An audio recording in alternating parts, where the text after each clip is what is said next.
Assalamu alaikum. You are watching Sphere News Network. It's 9 p.m. bulletin.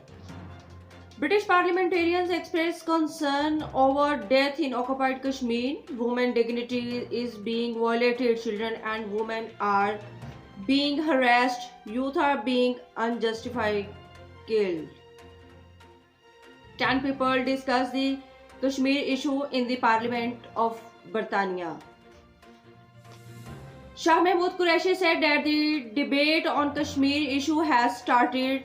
The British Parliament has discussed the issue from today. Tomorrow the whole world will discuss this issue. The resignation of Nadeem Afzal Chand was received by the Prime Minister. Other ministers was advised not to accept the resignation. There is 1 day left in the deadline to clean Lahore, but the piles of garbage are still there. The Punjab government has given a deadline of 15th January.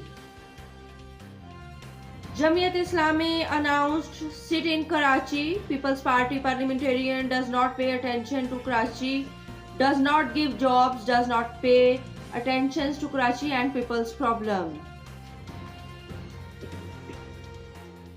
The government decided to allow the oppositions to protest in Islamabad. Shibli Fraz said that no one would stop the PTM from protesting in Islamabad. We hope opposition will not create law and order problem. Maryam Aurangzeb announced a full protest in front of Election Commission. Maryam Nawaz will lead the rally. Government must respond to corruption, money laundering in front of people. Accountability advisors also sent notice to PMLN leader Uzma Bukhari. He said Uzma Bukhari apologized for the baseless allegations made in TV show and pay 50 crores. Sheikh Rashid said that Pakistani politicians have come to the open field from the dead end.